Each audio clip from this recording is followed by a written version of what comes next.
Well, good morning, New Spirit family. It is so good to be here with you for this week's devotional, and I'm hoping that this video finds you safe and blessed in the Lord. Let me ask you a question. How do you start your day? Now, that may sound like a very simple question, but did you know that between 85 to 90% of people within the first few minutes of waking up, the first thing they do is pick up their phone and start their day by looking at their phone? Now, let me put some things into perspective for you. In Deuteronomy chapter 31, verses 7 to 8, where we read when Moses is transferring the leadership over to Joshua. Joshua is now going to succeed Moses in leading the people into the promised land. I want you to notice what Moses says to Joshua. The first part of what I'm going to read to you, you may be very familiar with.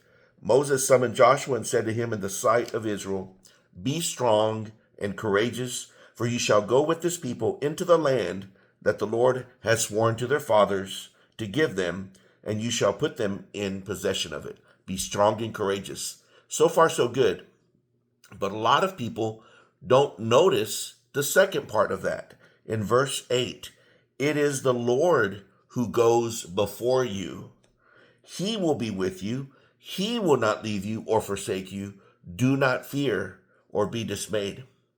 One of the first things that I try to do when I start off in my morning is not just pray, which is a great way to start, but when I pray and I start thinking about the day, one of the first things I try to do is put that truth into effect in my life. And I say, Lord, you go before me. I know that whatever I'm going to encounter, long before I encounter that problem, you already had the solution.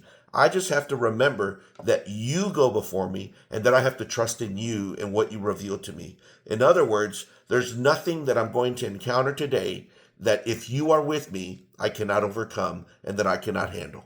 So it's not about what I can do in my day, but what the Lord can do through me in my day.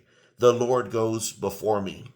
And so I want to encourage you on this beautiful morning today that set into practice every day when you pray to the Lord to remind yourself, the Lord goes before me. This is what Joshua did. And because he always put the Lord before him, he knew that the battles that he encountered and all of the problems that he would face, that he would be able to overcome because the Lord was with him. And in the same way, you may not know what's around the corner. You may not know what's around the bend or happening around the curve, but God does. He already set that plan into motion. So when you plan your day, when you have your schedule planned out, make sure that the Lord goes before you. Make sure that you understand that there's going to be a lot of things that happen that day for which you have not planned.